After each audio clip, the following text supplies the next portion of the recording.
The chlorine stung my eyes as I pushed off the pool wall, the laughter of children and the clinking of glasses blurring around the edges. It was supposed to be a relaxing afternoon, a chance to unwind with friends after a long week. Instead, the air crackled with a tension I hadn't anticipated. My husband, Mark, sat perched on a poolside lounger, a frown creasing his brow as he scanned the crowd. He wasn't one for social gatherings, always preferring the quiet comfort of our home. I'd practically dragged him here, promising him a chance to relax and enjoy the company of our friends. "You look like you've seen a ghost," I'd teased, slipping an arm around his waist. He'd shrugged, a half-smile playing on his lips, but I knew he was uncomfortable. Now, watching him pick at a plate of untouched appetizers, I felt a surge of annoyance. "Lighten up, Mark," I'd said, my voice sharper than I intended. "It's supposed to be fun." He'd looked at me, his eyes hardening. "Fun for who?" he'd countered, his voice low. "You seem to be having a grand time." The conversation had spiraled from there, a petty exchange fueled by a week of simmering resentment. We'd been arguing constantly lately, small disagreements escalating into full-blown blowouts. The stress of work, the constant demands of our two young children, it was all starting to wear on us. "You know, you're not exactly Mr. Adonis yourself," I'd retorted, the words tumbling out before I could stop them. The air seemed to thicken, the laughter of our friends fading into an uncomfortable silence. Mark stared at me, his face a mask of disbelief. "What did you say?" he asked, his voice dangerously low. "You heard me," I snapped back, feeling a surge of defiance. "You've let yourself go. You're fat and disgusting." The words hung heavy in the air, the silence deafening.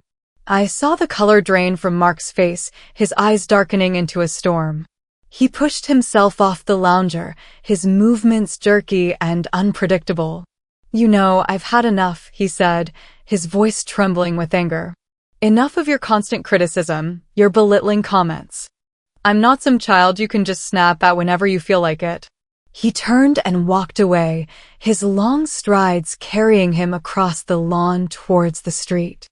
I watched him go, my chest tight with a mixture of shock and fear.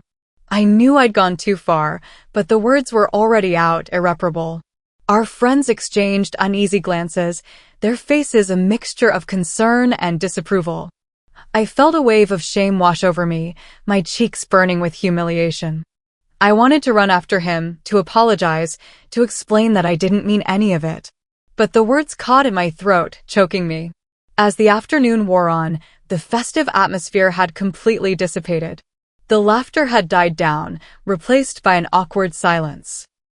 Our friends tried to make conversation, to distract me, but my mind was consumed by the image of Mark walking away from me, his face etched with hurt and anger. I spent the rest of the party in a daze, watching the sun begin to set, the shadows lengthening across the lawn. I imagined Mark walking down the street, his anger fueling every step. Where would he go? Would he come back?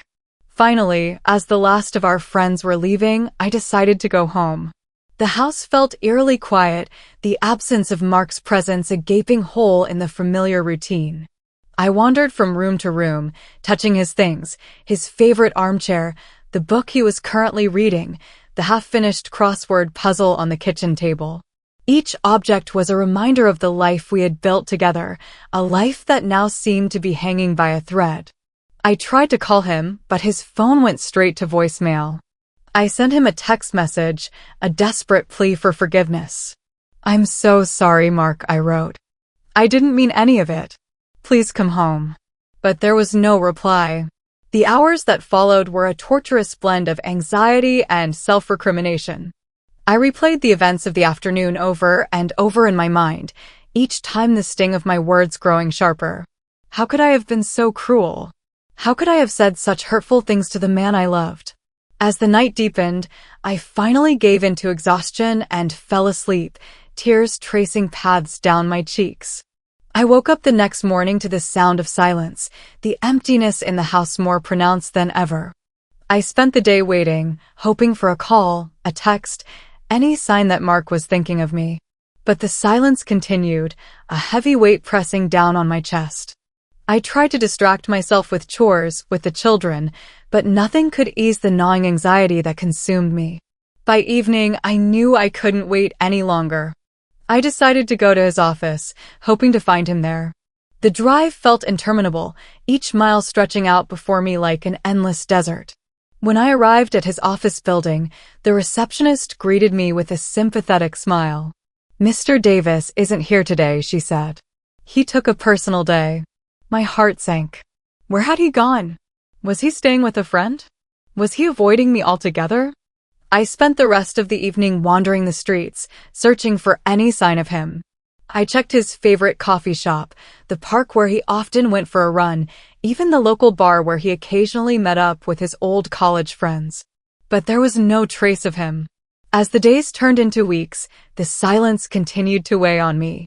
I tried to reach out to his family, his friends, but everyone seemed to be treading carefully around the subject. The whispers started circulating. "Poor Mark, she's probably driven him away. They're probably getting a divorce." The whispers fueled my anxiety, each one a tiny dagger twisting in my heart. I felt like a pariah, ostracized by the community, my reputation shattered. One afternoon, I received a call from Mark's lawyer. He informed me that Mark was filing for divorce. The news hit me like a physical blow, knocking the breath out of me. I sat on the floor, tears streaming down my face, the weight of my actions finally crashing down on me. The divorce was swift and brutal. The lawyers handled most of the details, the legal documents a stark reminder of the life we had lost. I watched from the sidelines, a silent observer as my marriage crumbled into dust. The months that followed were a blur of grief and regret. I spent countless nights awake, replaying the events of that fateful pool party, torturing myself with what-ifs and if-onlys. I sought solace in therapy, pouring out my heart to a stranger, seeking guidance and understanding. Slowly, painfully slowly, I began to piece my life back together. I focused on my children, on my work, on rebuilding the shattered pieces of my self-esteem.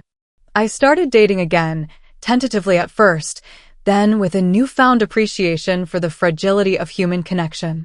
But the shadow of my past mistakes continued to haunt me. I carried the weight of my guilt, the knowledge that I had irrevocably damaged the man I loved. I often wondered if he would ever forgive me, if he would ever be able to look at me without anger and resentment. Years passed and life moved on. I remarried, found happiness with another man, and built a new life for myself and my children. But the memory of that fateful afternoon, the sting of Mark's words, the echo of his footsteps fading down the street, remained a constant reminder of the price I had paid for my pride, for my cruel and thoughtless words. The story of my marriage, a cautionary tale of the devastating power of unchecked anger and the fragility of human connection. A reminder that words, once spoken, can never be taken back, and that the consequences of our actions can linger long after the initial pain has subsided.